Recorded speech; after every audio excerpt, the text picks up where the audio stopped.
Assalamualaikum warahmatullahi wabarakatuh.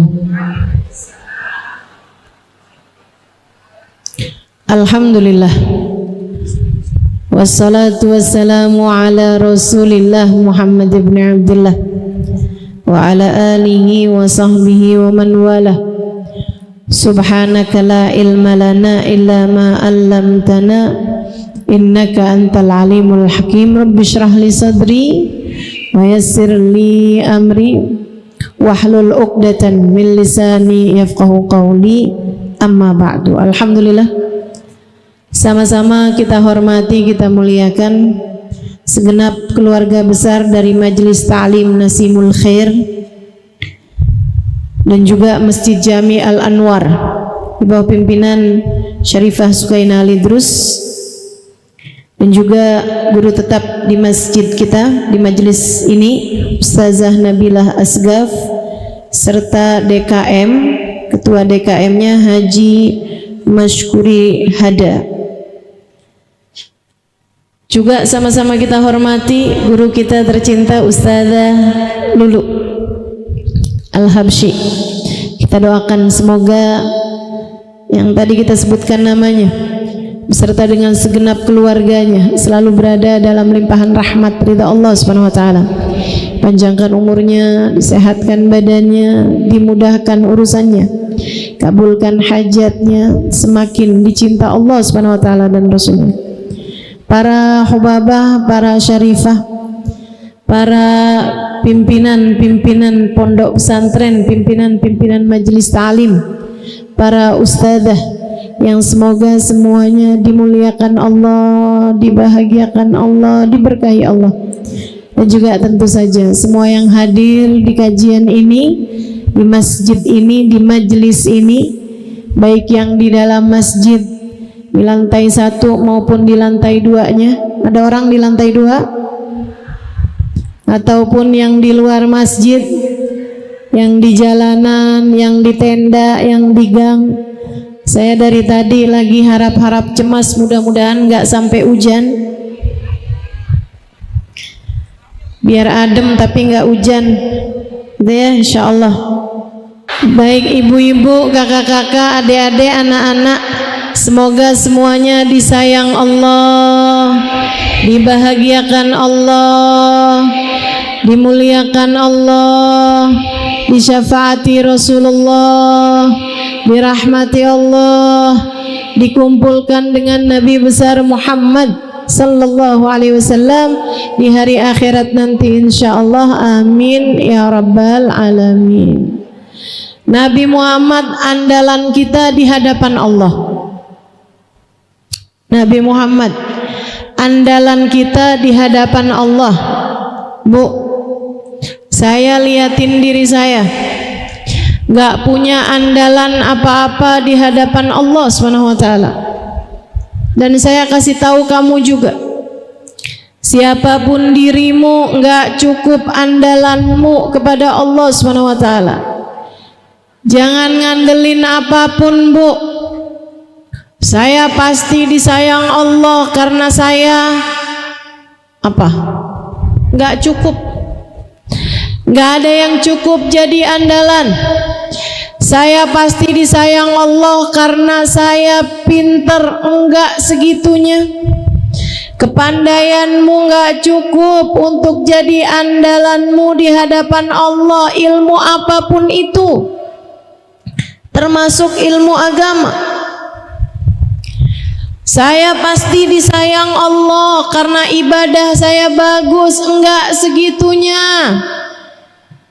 Saya kasih tahu, ibadahmu sebanyak apapun, apalagi kalau cuman dikit, sebanyak apapun ibadahmu, kalau Allah nggak berkenan menerima, mau jadi apa? Habaan mansura, semuanya hanya seperti debu yang dibawa angin begitu saja, nggak jadi apa-apa. Apa andalanmu? Saya pasti disayang Allah, saya pasti dicinta Allah, Allah pasti bakal bahagiain saya di akhirat. Kenapa? karena saya adalah anaknya siapa? Bu, ibu kenal Kan'an? Adik-adik kenal Kan'an? Anaknya Nabi Nuh, anaknya Nabi Nuh. Bu, manusia paling tercinta di sisi Allah, paling banyak dapat rahmatnya Allah adalah para wali-walinya Allah, para kekasih-kekasih Allah. Di atas mereka ada para nabi-nabinya Allah. Orang paling disayang Allah, dicinta Allah, orang-orang soleh. Nih ya, di antara orang-orang soleh itu ada yang lebih dicinta lagi di antara mereka, yaitu para wali. Di antara para wali kekasih Allah ada yang lebih dicinta lagi, yaitu para nabi. Di antara para nabi ada yang lebih dicinta lagi, yaitu para rasul. Rasul tubuh kabarnya jumlahnya ada 313. Di antara rasul 313 ada yang lebih dicinta lagi, namanya 25 nabi rasul yang Allah sebutkan namanya dalam Al-Quran. Nabi Adam sampai Nabi Muhammad. Di antara 25 nabi rasul tersebut ada yang paling dicinta Allah, 5 orang nabi, namanya ulul azmi. Ibu dengerin saya dengan baik, adik-adik dengerin saya dengan baik. Ulul azmi itu Nabi Nuh, Nabi Ibrahim, Nabi Musa, Nabi Isa, Nabi kita Muhammad Sallallahu Alaihi Wasallam. Nabi Nuh masuk dalam 5 orang, bukan 5 kelompok, 5 orang paling mulia di sisi Allah, paling tercinta di sisi Allah Subhanahu wa Ta'ala. Punya anak. Ibu-ibu saudaraku sekalian, anak-anaknya beberapa orang Nabi Nuh ini. Salah satunya ada anak namanya Kan'an. Bu, Kak, Dek, Nak, waktu Allah perintahkan Nabi Nuh, fasna'il fulka bi'ayunina, wahai Nuh, buatkan perahu dengan pengawasan kami. Mohon untuk nggak foto, nggak video ya. Kalau udah terlanjur tolong dihapus. Saya minta dengan segala kerendahan hati saya. Saudaraku sekalian yang saya muliakan, nih 5 orang nih nabi-nabinya Allah. Nabi Nuh waktu diperintah bikin kapal, Nabi Nuh dibilangin sama Allah, Nuh buat perahu, kami akan menenggelamkan semuanya kecuali orang-orang yang beriman. Kata Nabi Nuh, ya Allah, selamatkan saya dan keluarga saya. Allah bilang, aku akan menyelamatkanmu wahai Nuh dan keluargamu. Bu, jaminan dari Allah, aku akan menyelamatkanmu Nuh dan keluargamu serta orang-orang beriman bersama denganmu. Nabi Nuh bikin tuh kapal, Bu, seperti yang kita udah tahu ceritanya. Sampai waktunya air banyak datang, bersumber dari bawah, turun dari langit. Nabi Nuh mulai naik ke atas kapal, memerintahkan keluarganya naik di atas kapal. Anak cucu semuanya bernaik di atas kapal. Keturunan-keturunan Nabi Nuh naik semua di atas kapal. Orang-orang yang beriman naik semua di atas kapal. Binatang-binatang suruh Nabi Nuh naik semua di atas kapal. Ada kucing, ada kecoa, ada semut, semua itu pada naik di atas kapal. Ibu-ibu sekalian, semua binatang yang sekarang ada itu adalah keturunan dari binatang yang terselamatkan di saat mereka Umat manusia, umat makhluk ini semuanya ditenggelamkan. Udah tuh, Nabi Nuh naik, mulai kapalnya bergerak karena airnya udah cukup banyak. Dari kejauhan Nabi Nuh ngelihat anaknya disamperin pakai kapalnya tuh, digerakkan ke arah dekat anaknya. Ya bunayyar kam ma'ana, kata Nabi Nuh, Allah ceritakan dalam Al-Quran. Nah, bu, anaknya Nabi Nuh ini anak durhaka, anak gak bener, tapi emang hati orang tua. Bahkan kepada anak yang gak bener sekalipun manggilnya tetap ya bunai, wahai anak kesayanganku. Terus ada di sini ibu-ibu roblong, sebel dikit mah anaknya manggilnya udah berubah. Bahkan ada, tapi kabarnya bukan orang roblong, belahannya lagi dikit. Manggil anaknya udah pakai namanya binatang. Kalau yang lucu kayak panda sih nggak apa-apa. Ya Allah, bu, Nabi Nuh nih, anak durhaka, panggilannya tetap ya bunayyar kam ma'ana, wahai anakku naiklah bersama denganku di atas kapal ini. Ayo nak, cepetan naik. Apa kata anaknya? Sa'awi ila jabalin ya'simuni minal ma', saya bakalan naik ke atas gunung. Boleh ganti mic? Sa'awi ila jabalin ya'simuni minal ma', saya bakalan naik ke atas gunung nyelamatin saya dari air ini, nyelamatin saya dari banjir bandang ini.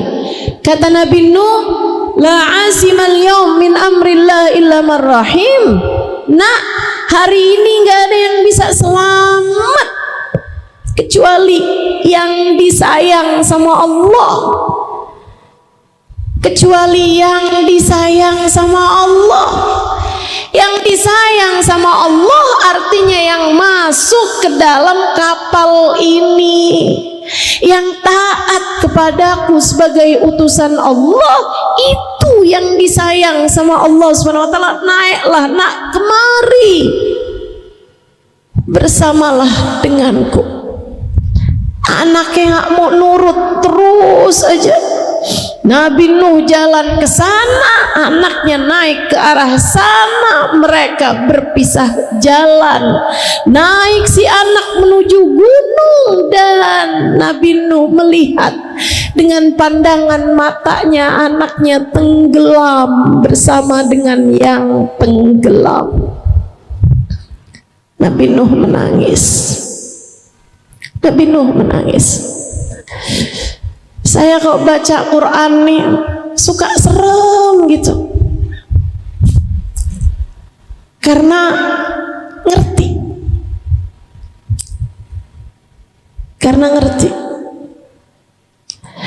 saya baca ucapannya Nabi Nuh, ya Allah, ngeri benar, ngeri benar. Katanya Nabi Nuh, ya Rabbi inna ibni min ahli wa inna wa'dakal haq. Ya Allah, kan anak saya ya Allah, anak saya kan keluarga saya ya Allah, dan bukankah Engkau berjanji menyelamatkan aku dan keluargaku ya Allah?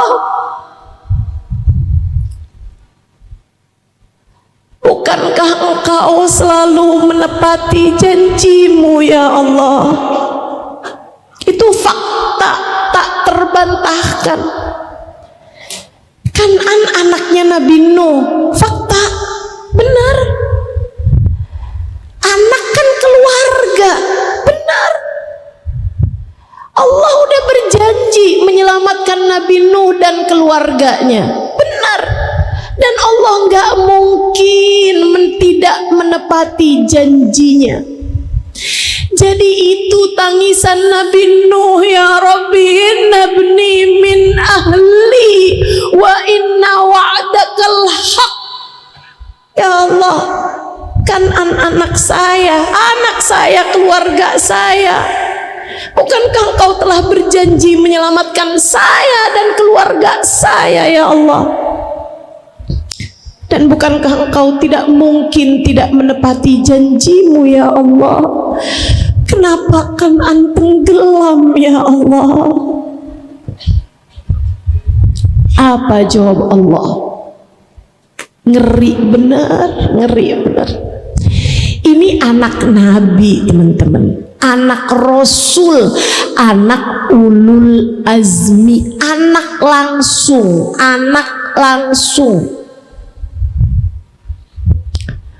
Betapa dari sini kita belajar, nggak ada yang bisa kamu andalkan soal urusan nasab.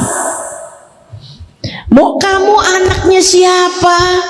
Apalagi sekedar kamu muridnya siapa? Apalagi sekedar kamu istrinya siapa? Apalagi kamu sekedar ibunya siapa? Apalagi kamu sekedar mertuanya siapa? Kamu sekedar saudarinya siapa? Kakak adiknya siapa? Gak bermanfaat kalau tidak mengikuti jalannya. Allah bilang, ya Nuh, innahu laisa min ahlik, innahu amalun ghairu salih. Wahai Nuh, bukan Kan'an, bukan anakmu, sebab ia adalah perbuatan yang tidak soleh. Kan'an bukan anakmu. Betapa masih di dunia saja, kalau tidak mengikuti jalannya, nasab tidak menjadi berguna. Kamu anak siapa, kamu murid siapa, tidak berguna jika tidak mengikuti jalannya. Dan yang ajaib, Allah nggak bilang innalahu amalun ghairu salih. Allah nggak bilang anak kamu tuh punya perbuatan yang nggak soleh, enggak. Allah nggak bilang begitu.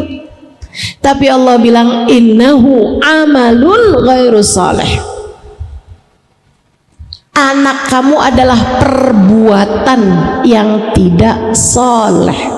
Jadi karakter, jadi kedirian orang tersebut. Allah nggak lagi bilang dia suka begini, dia suka begitu, tapi Allah bilang dia adalah itu. Innahu amalun ghairu salih. Anak kamu adalah perbuatan yang nggak baik. Jadi Bu, kalau seseorang berbuat dosa sekali, 2 kali, 3 kali, 4 kali, artinya dia adalah orang yang sedang melakukan dosa saat itu, tapi di saat enggak, ya udah gitu. Tapi kalau orang tersebut sering berbuat perbuatan dosa, jadi kebiasaan. Kalau diterus-teruskan kebiasaan tersebut jadi karakter. Kalau ada orang bohong sekali, 2 kali, 3 kali, itu artinya dia adalah orang yang pernah bohong. Tapi kalau dia bohong lagi, bohong terus, bohong, lama-lama dia adalah pembohong. Nah ini Allah ketika menyebutkan tentang anaknya Nabi Nuh, sudah bukan lagi innahu amil ghairu salih, bukan dia adalah seorang pembohong dalam hal ini misalnya gitu, bukan. Tapi Allah menyebutkannya dia adalah kebohongan. Perbuatannya menjadi dirinya. Membuat saya mikir, kalau ada perbuatan yang nisbat kepada diri saya, Karena begitu sering saya lakukan, kira-kiranya apa membuat saya meminta kepadamu, siapapun yang mendengarkan kajian saya, yang di tenda, yang di atas, yang di bawah, yang hadir ataupun yang panitia. Karena kadang-kadang nih yang ribut kalau majelis bukan hadiratnya tapi panitianya. Saya meminta kepadamu, siapapun kamu, silahkan masing-masing berpikir.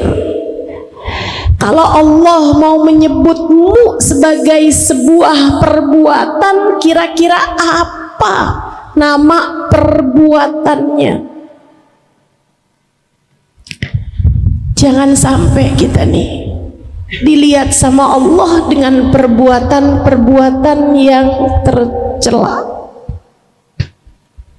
Apa kira-kira perbuatannya? Innahu amalun ghairu salih, kata Allah.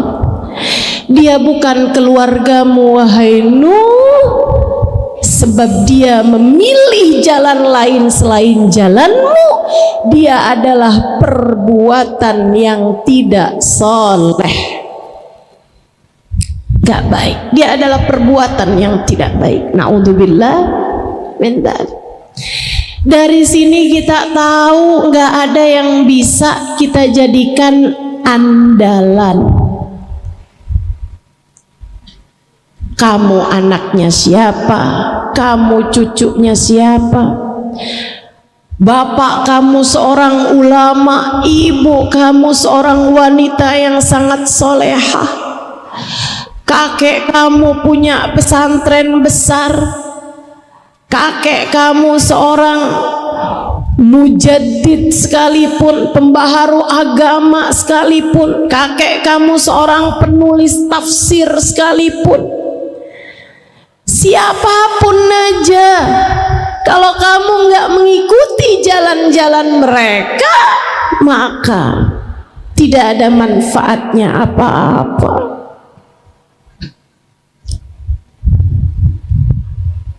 Saudariku sekalian yang saya muliakan, termasuk nisbat kita kepada Nabi kita Muhammad. Betul bahwa kita punya nasab agama dengan Nabi Muhammad yang menjadikan kita seperti yang Allah Subhanahu wa taala sampaikan. A'udzubillahi minasyaitonir rajim. Kuntum khaira ummatin ukhrijat linnas. Kalian adalah sebaik-baik umat yang Allah keluarkan di atas muka bumi ini. Kalianlah sebaik-baik umat. Kita nih punya nasab agama sama Nabi Muhammad, menjadikan kita naik menjadi sebaik-baik umat. Tapi itu buat yang ikut jalannya Nabi Muhammad. Tapi itu buat orang-orang yang ketika Nabi Muhammad bilang naiklah ke atas perahuku, kita ikut naik di atas perahunya Nabi Muhammad.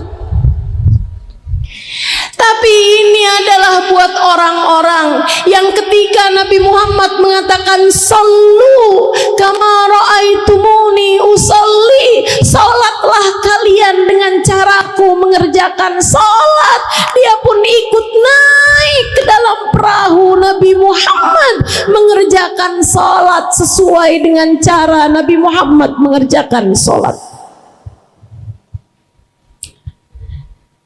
Tapi yang ninggal sholat, yang menjamak-jamak sholat tanpa alasan yang dibenarkan, artinya dia adalah orang yang seperti Kan'an sa'awi ila jabalin ya'simuni minal ma'. Saya memilih jalan lain, gunung itu akan menyelamatkan saya. Gak bisa, gak selamat kecuali yang ikut gabung sama kapalnya Nabi Muhammad. ada yang bisa kamu andalkan. Oh, saya bakalan selamat, Ustazah. Ustazah ngomong gak relate buat saya. Kenapa gitu? Saya hafal Quran. Saya hafal banyak hadisnya Nabi Muhammad sallallahu alaihi wasallam. Saya Ustazah punya ilmu sangat banyak. Saya belajar di pondok-pondok pesantren. Ilmu saya, hafalan saya banyak banget.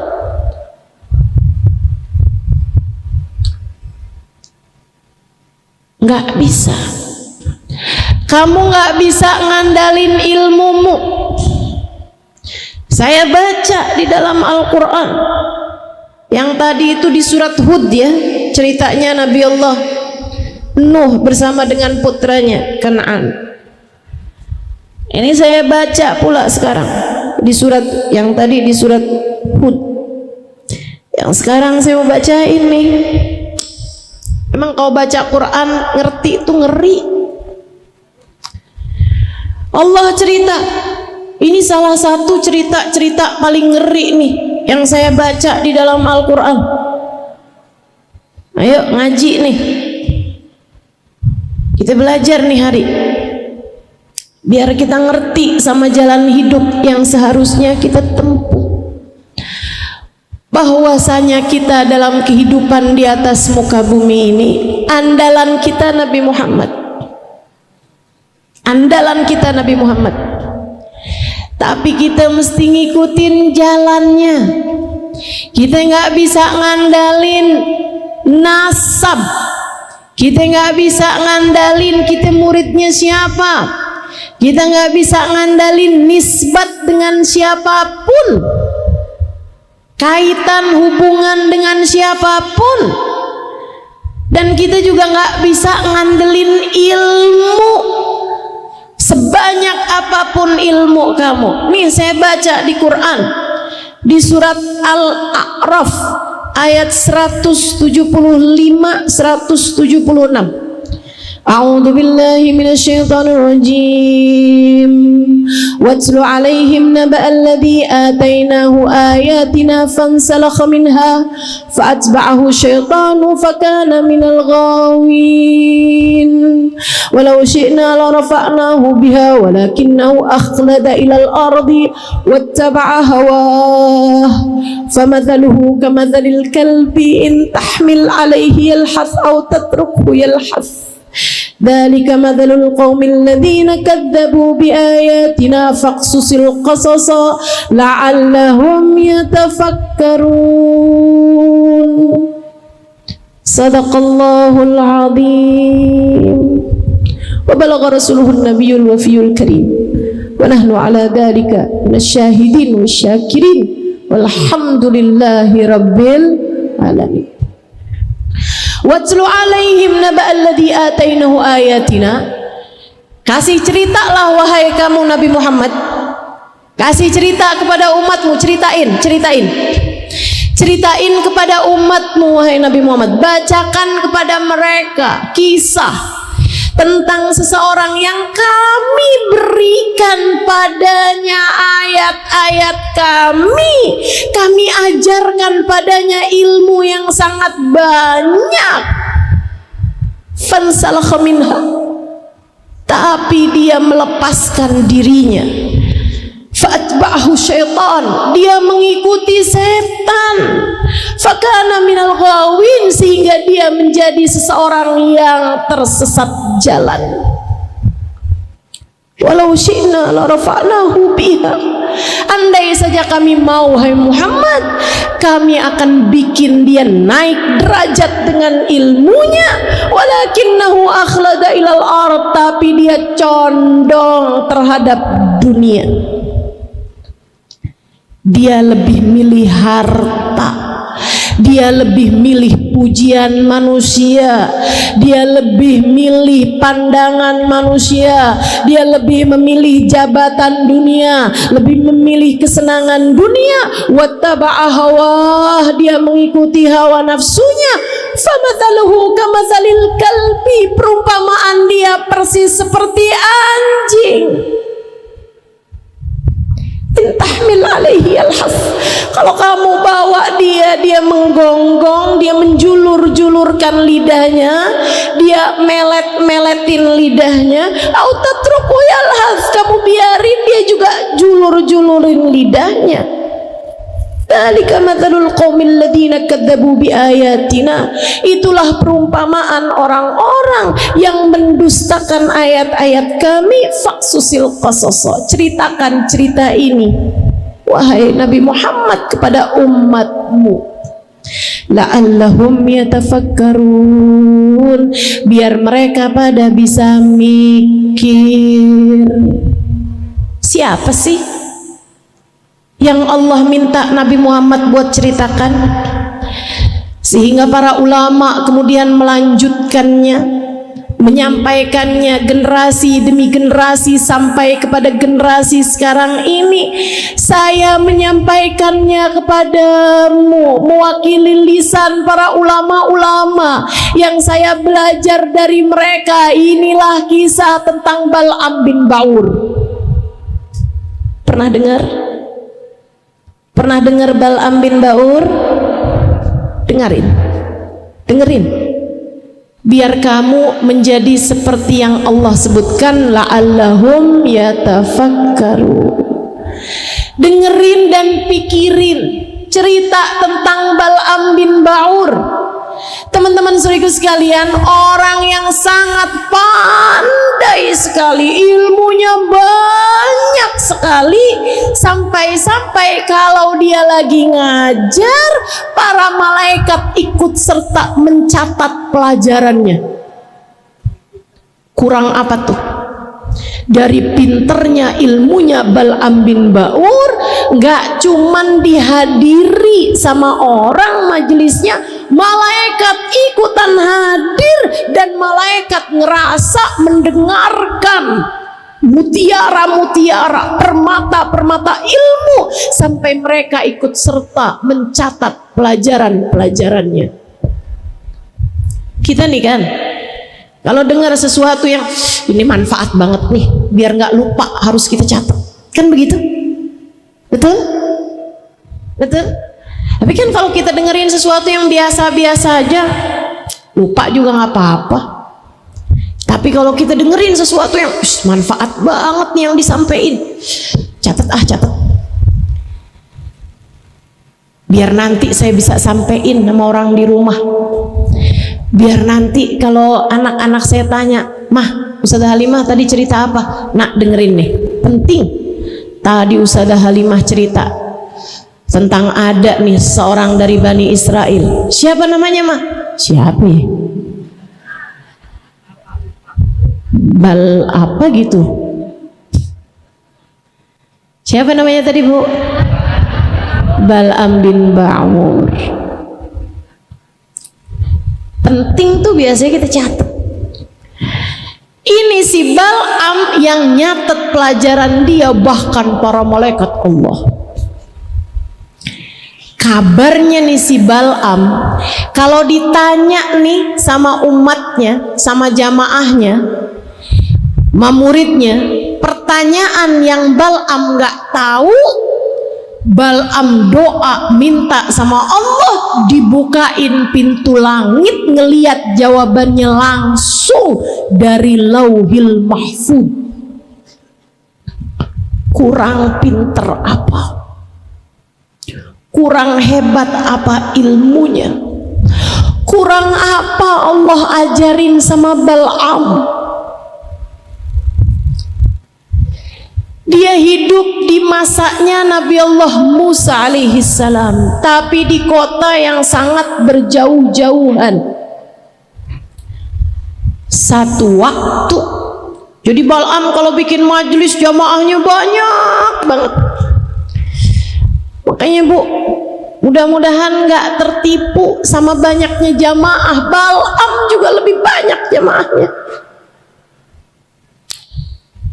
Ibu-ibu sekalian, Nabi Musa kemudian datang di kampungnya Bal'am. Misalnya nih, sebenarnya Nabi Musa-nya tuh tinggalnya di Malaysia, tapi satu waktu datang nih ke Jakarta, gitu ya. Tempatnya Bal'am. Dia datang, tinggal Nabi Musa di satu tempat. Bal'am nih Bu, sebelum Nabi Musa datang, Bal'am bolak-balik bilang, Allah tuh punya para rasul, Allah punya para nabi. Di antara nabi-nabinya Allah ada yang sekarang ini sedang diutuskan kepada kita, namanya Nabi Musa, semulia-mulia manusia. Begitu sebelum datangnya Nabi Musa. Di saat Nabi Musa datang, Bal'am ceritanya awalnya nggak tahu, tapi dia lagi ngajar kok jamaahnya dikit. Mulai cari tahu kenapa nih. Iya, pada datang kepada Nabi Musa. Mulai hatinya. Besoknya tambah lagi, lebih dikit lagi. Besoknya tambah lebih sepi lagi. Hatinya mulai kalang kabut. Mulai dibisikin sama orang-orang munafik yang ngaku sayang, padahal sebenarnya lebih sayang sama setan. Mulai nih setan ngebisikin, ngegembosin orang-orang di sekelilingnya Bal'am. Terus bilang, sejak Nabi Musa datang nih jamaah kita sepi nih.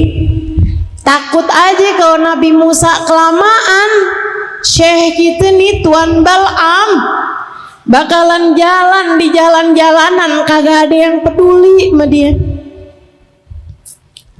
Ucapan itu kemudian disampaikan kepada Bal'am. Tuan, ini kayaknya sih ya, kalau lihat roman-romannya nih, kalau lihat kondisinya nih, kayaknya beberapa hari lagi kamu nih bisa jalan lenggang nih ke pasar, nggak ada siapapun mau salaman. Kayaknya nih lama-lama nggak ada yang ngamplopin nih. Kayaknya lama-lama nggak ada yang peduli kepadamu, wahai Tuan. Setan, setan, bahaya, bahaya, bahaya. Ulama orang mulia bukan untuk bersaing, sama-sama menuju Allah. Jangan sampai kamu yang jadi setannya, memisah-misahkan ulama dari ulama yang lainnya. Jangan mau jadi setannya, jangan mau jadi orang-orang yang digembos-gembosin sama setan, jangan mau jadi Bal'amnya.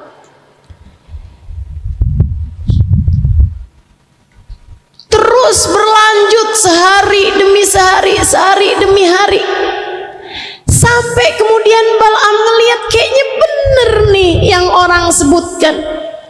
Ini kayaknya nih saya mau bikin acara, saya mau ngawinin anak, kagak ada yang mau datang nih kalau modelannya begini. Akhlada ilal ard, condong kepada urusan dunia, memiliki kecondongan terhadap urusan harta, cinta dunia, pandangan orang, pujian orang, nama baik. Dia lupa awalnya dia dakwah nyampein ilmu li'ila kalimatillah, untuk memberdirikan syiar agama Allah. Dia lupa, dia condong kepada urusan dunianya, dia andalkan ilmunya, hingga akhirnya dia bangun di waktu malam. Kemudian dia bilang, ya Allah, jangan sampai gara-gara Nabi Musa ilmumu sudah tidak lagi didengarkan orang. Lah,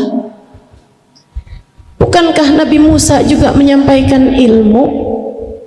Bahkan Nabi Musa lebih dekat dengan Allah, ia adalah Rasul. Tapi hati yang sudah terpengaruh, mengandalkan ilmunya, mengandalkan kedekatannya dengan Allah yang sampai bahkan doanya bisa menembus hingga ke Lauhil Mahfuz, membuatnya tertipu. Dia merasa lisannya adalah lisan Allah untuk menyampaikan ilmunya Allah. Dia lupa bahwa itu adalah karunia dari Allah untuk dijadikannya dia adalah seseorang yang bisa menyampaikan ilmu Allah. Kegedean menempatkan diri. Ya Allah, jangan sampai ilmumu tidak lagi dihargai. Ya Allah, saya merasa sejak kehadiran Nabi Musa, ilmumu ya Allah sudah tidak lagi dihargai orang. Ya Allah, habiskanlah saja Nabi Musa. Ya Allah, hancurkan Nabi Musa. Allah murka. Allah cabut hadiah terindah yang Allah berikan kepadanya berupa menyampaikan ayat-ayat Allah, berupa iman bahkan yang telah Allah taruh di dalam hatinya. Fansalakha minha, kata Allah, dia melepaskan dirinya, dia yang melakukannya, kata Allah. Dia nggak ngerti bersyukur, dia nggak ngerti tawadhu, dia nggak ngerti jaga hati. Maka Allah cabut hingga bahkan dia menjadi orang pertama yang mengatakan bahwa alam semesta ini nggak ada Tuhannya. Dia menjadi ateis pertama di atas muka bumi ini. Allah cabut sampai iman di dalam hatinya. Kemudian Allah mengatakan tentang dia ini, merinding saya tiap kali baca ayat ini, bergidik bulu saya setiap kali membaca ayat ini. Kata Allah, famathaluhu kamathalil kalbi in tahmil alaihi yalhas au tatruku yalhas. Si Bal'am ini perumpamaannya persis kayak anjing. Dari seseorang yang doanya bisa membuka Lauhil Mahfuz sampai jadi seseorang yang mohon maaf dianjing-anjingkan oleh Allah Subhanahu wa ta'ala. Betapa murka Allah kepada orang yang sudah diberi ilmu tapi dia tidak mensyukurinya, dia tidak menjaga hatinya karena kecenderungan terhadap urusan dunia. Hati-hati, hati-hati. Nggak ada yang bisa diandelin. Teman-teman, Allah kalau lagi bikin percontohan, nggak ada yang lebih indah, nggak ada yang lebih mentok percontohan daripada percontohannya Allah Subhanahu wa ta'ala. Betul gak? Betul gak? Allah kalau lagi bikin cerita, maka emang teman-teman sekalian, ini saya bilangin nih ya, saya bilangin nih, kamu mungkin ngerasa ya ampun, baca Quran gak ngerti. Dulu tuh sibuk banget pelajarin sesuatu yang akhirnya nggak manfaat apa-apa gitu, nggak manfaat apa-apa dari ilmu-ilmu yang dulu dipelajarin di masa-masa sekolah. Coba saya dulu pelajarin bahasa Arab, coba saya dulu pelajarin Al-Quran, coba dulu saya capek-capek nggak apa-apa deh belajar nahwu, sorof, belajar i'rab gitu kan, ilmunya manfaat, bisa buat ngertiin Al-Quran. Tuh, kamu nyesel kan? Sekarang biar generasi ke depan gak nyesel, saya bilangin, dengerin dengan baik. Kamu kalau punya anak cerdas atau kamu lihat kamu punya cucu cerdas, minta mereka buat belajar agama. Karena agama ini besar, teman-teman. Untuk bisa ngerti Al-Quran itu ilmunya banyak banget. Dari bahasa Arabnya, dari nahu sorofnya, dari ilmu tafsir Qurannya, dari ilmu Qurannya, dari istilah-istilah dalam Al-Quran. Pelajarinya ilmunya banyak. Dari mempelajari sebab nuzulnya, dari mempelajari balaghah, mantik, dan seterusnya. Banyak banget ilmunya. Perlu kapasitas otak. Yang nggak punya cukup kecerdasan rada susah. Jadi kalau kamu lihat anak kamu cerdas atau kamu lihat cucu kamu cerdas, minta dia buat belajar Al-Quran. Perlu banyak banget. Perlu banyak nih kita nih, karena kurang. Dokter pinter nggak kurang, betul? Orang bisa bikin rumah, desain rumah yang bagus-bagus, nggak kurang, betul? Perawat bagus-bagus, pinter-pinter, nggak kurang. Apalagi yang bagian insinyur gitu-gitu, nggak kurang. Orang yang pinter-pinter ngatur keuangan, kurang apa nggak kurang? Nggak kurang. Penjahit, desainer, kurang apa nggak kurang. Ustadz, apalagi ustadzah yang ngerti Al-Quran, kurang apa nggak kurang? Kurang apa nggak kurang? Bahkan di umur segini kamu baru dengar cerita Bal'am, bukan? Artinya kan selama ini nggak ada yang ceritain sama kamu. Teman-teman saudaraku sekalian yang saya muliakan, betapa sangat kurangnya para ustadz, para ustadzah menyampaikan ilmu Al-Quran, menyampaikan kepada kita tentang kisah-kisah yang Allah meminta kita untuk mempelajarinya hingga la'allahum yatafakkarun, biar mereka pada bisa mikir. Kita nggak bisa ngandelin nasab, kita nggak bisa ngandelin nisbat, sambungan, hubungan sama siapapun. Kita nggak bisa ngandelin ilmu. Tuh kayak Bal'am, ilmunya kurang apa? Seujung kukunya nih ilmu saya dibandingin mau ilmunya Bal'am. Teman-teman saudara sekalian, gak manfaat apa-apa, hanya menjadi seperti anjing, kata Allah dalam Al-Quran. Saudariku sekalian yang saya muliakan, apa nih yang bisa kita andelin? Kita bahkan gak bisa ngandelin ibadah. Ada banyak kisah-kisah, cerita-cerita yang gak ada cukup waktu saya kalau mau ceritainnya.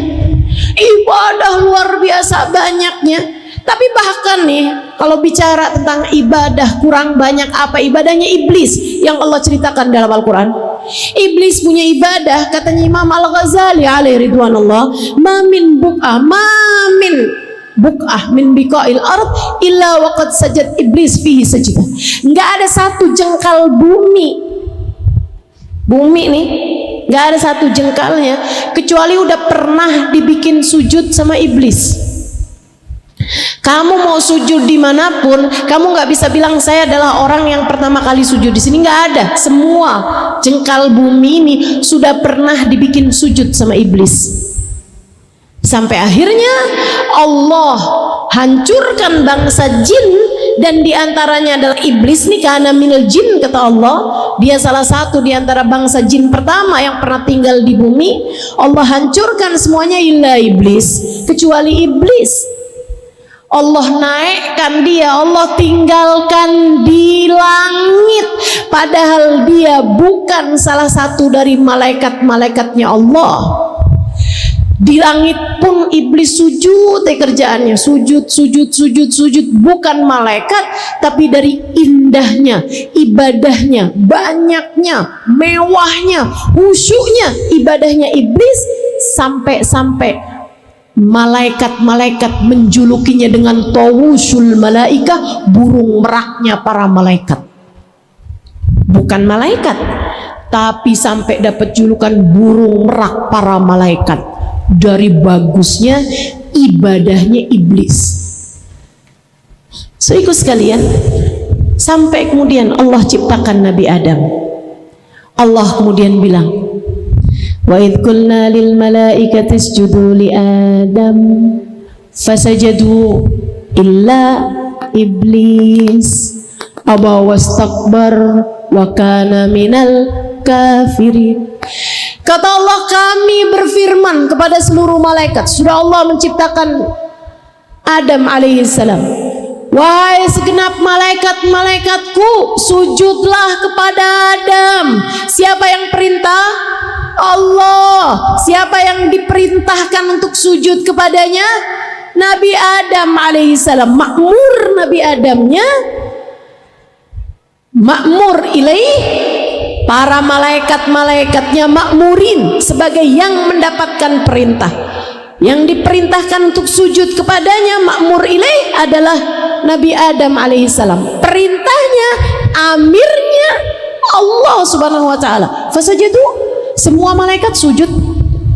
Nggak ada perasaan apa-apa, malaikat sujud semuanya. Hatinya bersih, hatinya bersih. Emang nih urusan kebersihan hati, al-madar kulal madar, kata Habibana Umar. Al-madar kulal madar fi salahi sudur.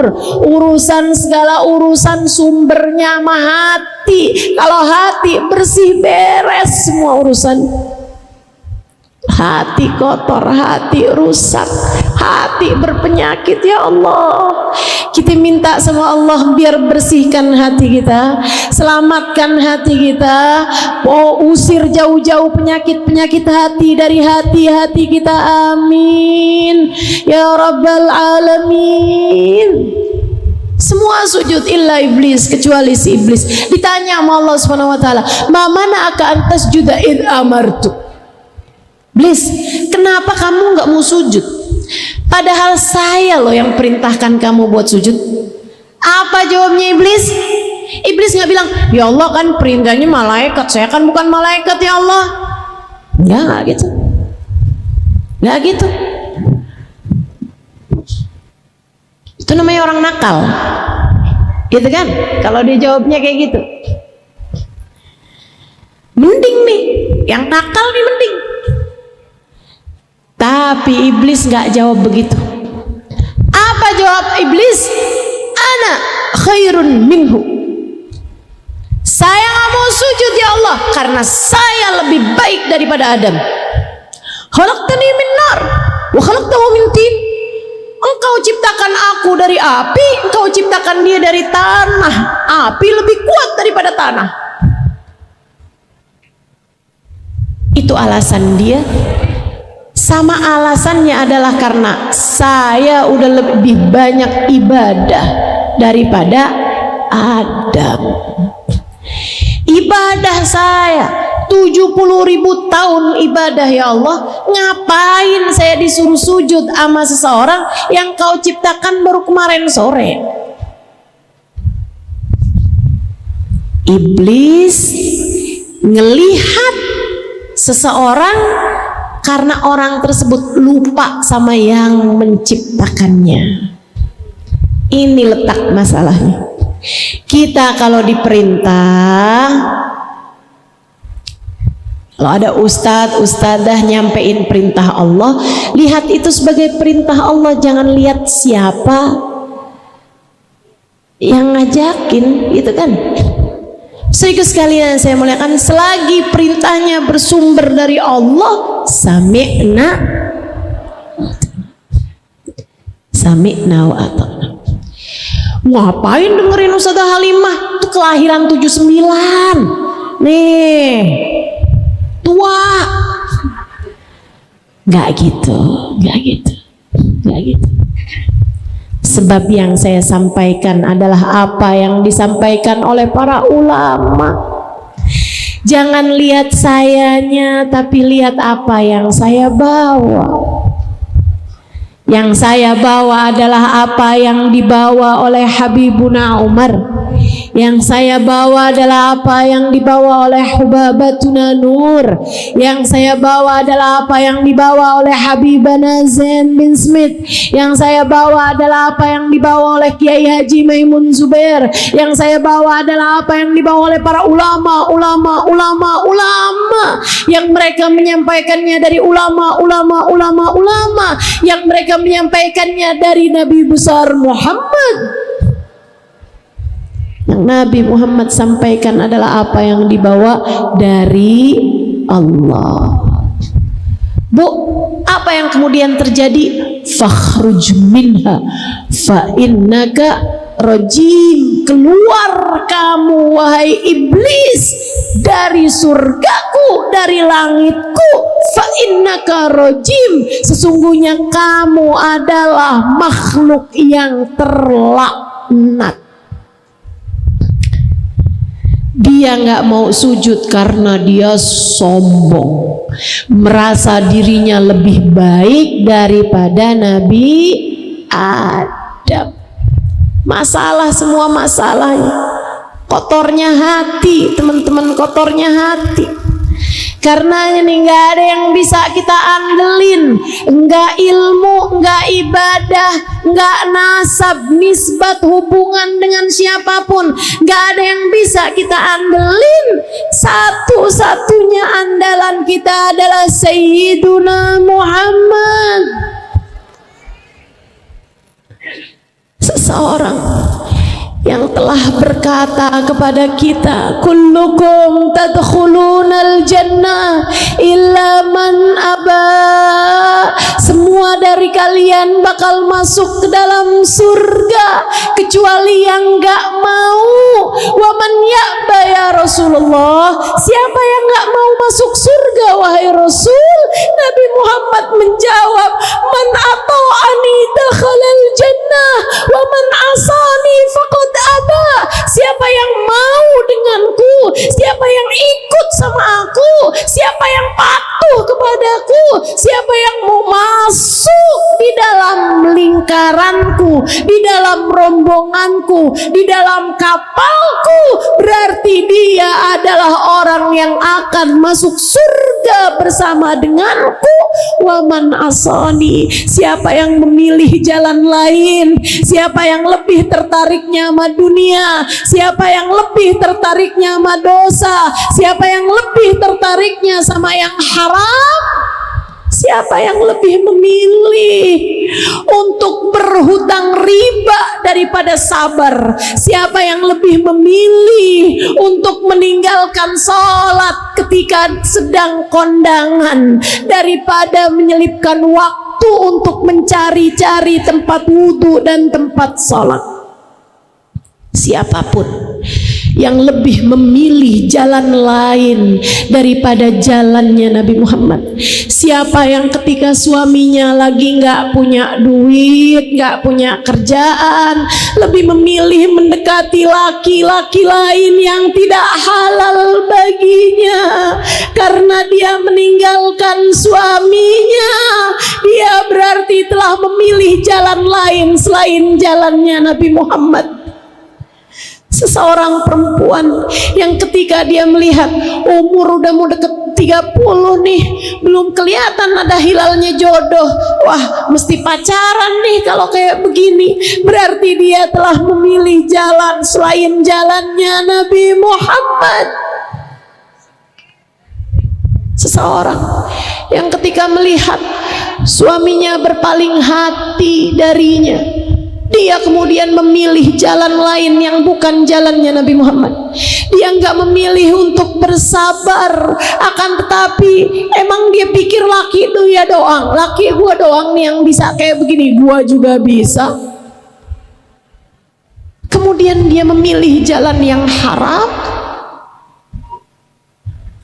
Kamu artinya telah durhaka kepada Nabi Muhammad. Dan kalau begitu modelnya, kata Nabi Muhammad, waman asani faqad aba. Kalau dia memilih jalan lain, bukan jalanku, bukan ajaranku, bukan sunnahku, bukan Islam yang aku bawa, faqad aba. Dia nggak mau sama aku, kata Nabi. Kalau dia nggak mau sama aku, artinya dia nggak mau masuk ke dalam surga bersama denganku. Andalan kita Nabi Muhammad. Kita taati Nabi Muhammad, kita cintai Nabi Muhammad. Gak ada yang lebih manfaat untuk kita bawa masuk ke dalam alam kubur lebih daripada kedekatan kita dan cinta kita kepada Nabi Muhammad. Yang dekat sama Nabi, ikuti jalan Nabi, cintai Nabi. Taat sama cinta, itulah dua sayap yang bakal kita pakai menuju Nabi Muhammad. Tinggalin dosa. Dosa hanya akan membuatmu jauh dari Nabi Muhammad. Nggak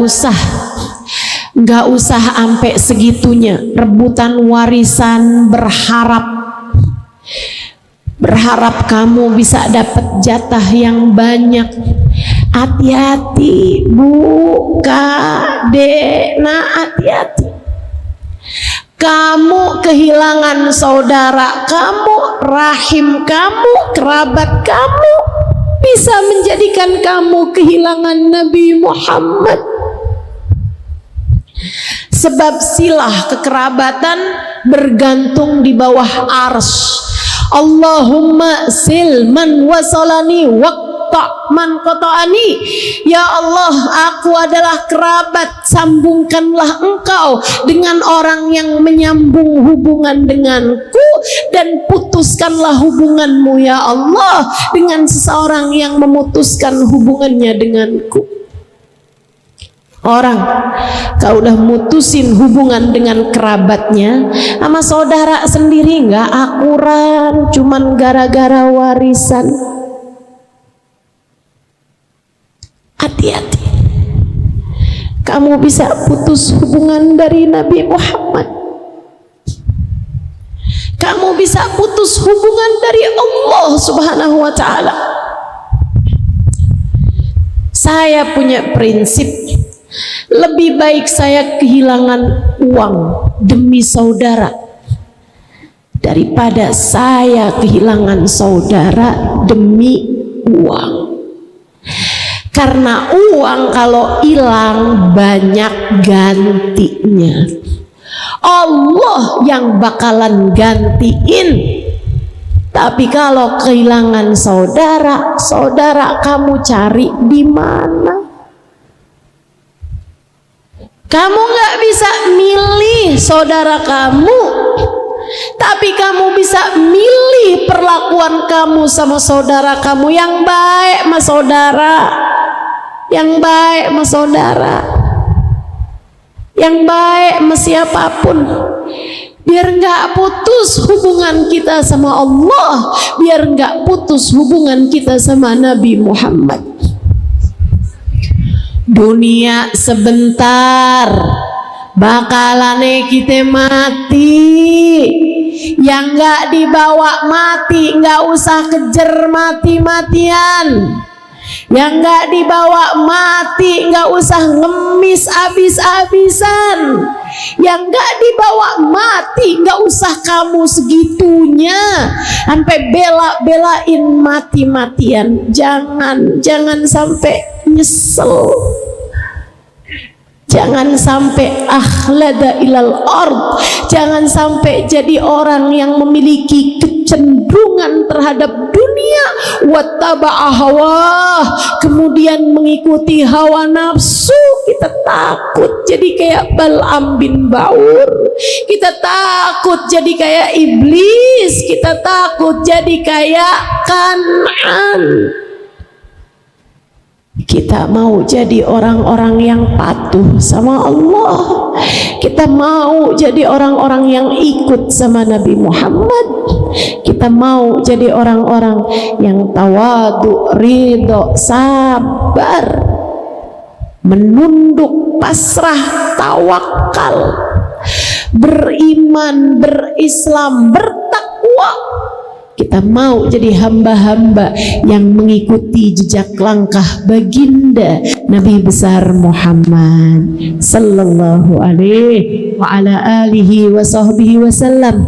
Ini andalan kita, seseorang yang nanti di hari akhirat hubungan kita sama beliau mirip sama hubungan kita sama beliau di dunia. Perlakuan Nabi Muhammad di akhirat nanti kepadamu mirip sama bagaimana kamu memperlakukan Nabi Muhammad di dunia. Kalau kamu peduli sama ajaran Nabi Muhammad, kalau kamu peduli kepada Nabi Muhammad, kamu peduli kepada mencintai Nabi Muhammad, kamu akan diperdulikan oleh Nabi Muhammad di akhirat nanti sebagai umatnya. Tapi begitu kamu ninggalin Nabi Muhammad, ninggalin ajaran Nabi Muhammad di dunia, kamu gak peduli sama Nabi Muhammad, gak cinta sama umat Nabi Muhammad di dunia, khawatir di akhirat nanti kamu dipecat dari umatnya Nabi Muhammad. Yuk, siapa yang cinta bakal dicinta, siapa yang mendekat akan menjadi dekat. Dunia sisa waktunya sebentar, mendekatlah kepada Nabi Muhammad. Andalan kita kepada Allah yang bisa nyelamatin saat kita lewat jembatan, yang bisa nyelamatin saat amal kita ditimbang, yang bisa nyelamatin dengan kita diberi air dari telaganya Nabi Muhammad.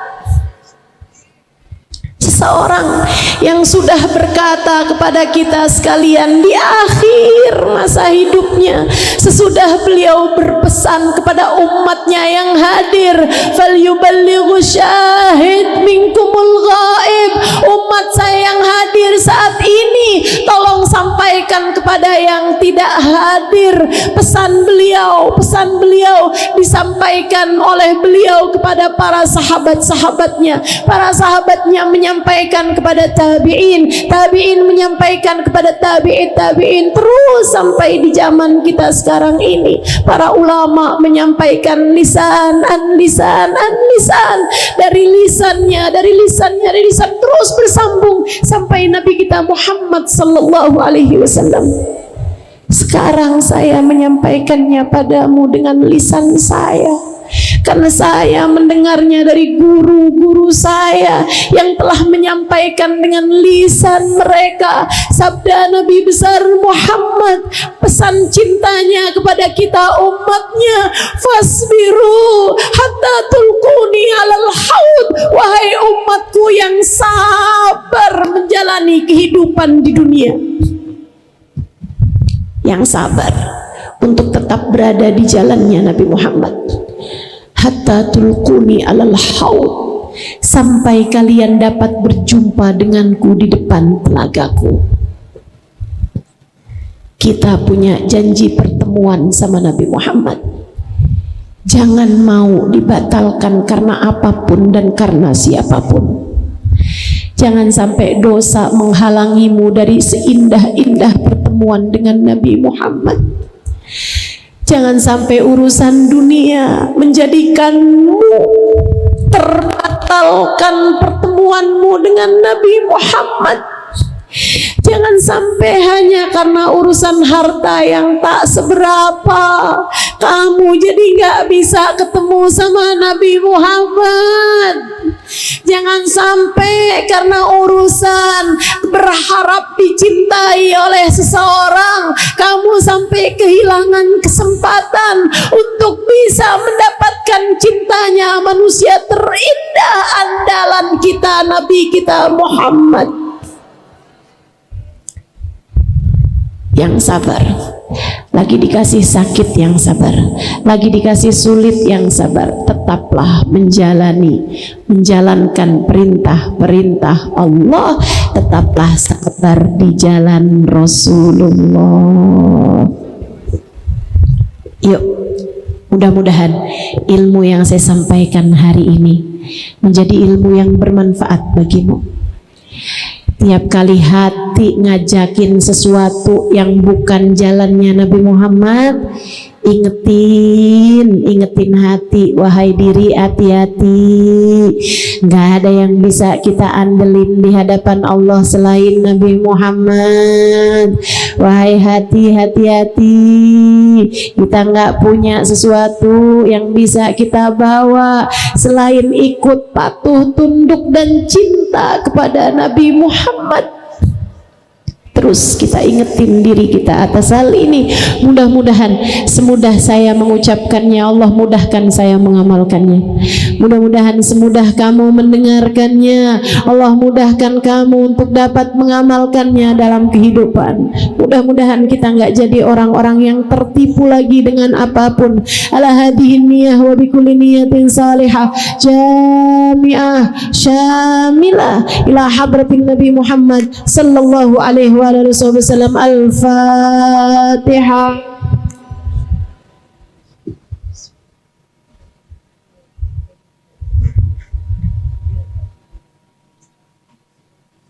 Iyyaka na'budu wa iyyaka nasta'in ihdinas siratal mustaqim siratal ladzina an'amta 'alaihim ghairil maghdubi 'alaihim waladdallin. Amin. Doanya akan dipimpin oleh Al-Mukarramah Ustadzah Lulu Al-Habsyi. Jimat kita bersama. Jimat kita bersama. Di antara kita semua nih yang kayaknya paling bisa talinya paling kenceng di antara kita semua, yang talinya paling kenceng pada Allah Subhanahu wa taala dan Rasulullah Muhammad sallallahu alaihi wasallam. Babah Lulu, Ustadzah Lulu Al-Habsyi, usianya sudah 95 tahun. Teman-teman, hidupnya dalam taat. Nggak kayak kita nih yang jatuh bangun antara dosa sama taat. Ya, kita minta Babah Lulu biar jadi berkah buat kita sekalian. Majelisnya akan ditutup oleh Ustadzah Lulu. Doanya dari Ustadzah Lulu biar pada ngedoain kita semua biar hidupnya benar-benar. Amin ya rabbal alamin. Dari saya cukup sekian, kurang lebihnya mohon maaf. Billahi taufiq wal hidayah. Kalau ada apa-apa kesalahan dari saya minta dimaafkan. Wal afu minkum. Wassalamualaikum warahmatullahi wabarakatuh.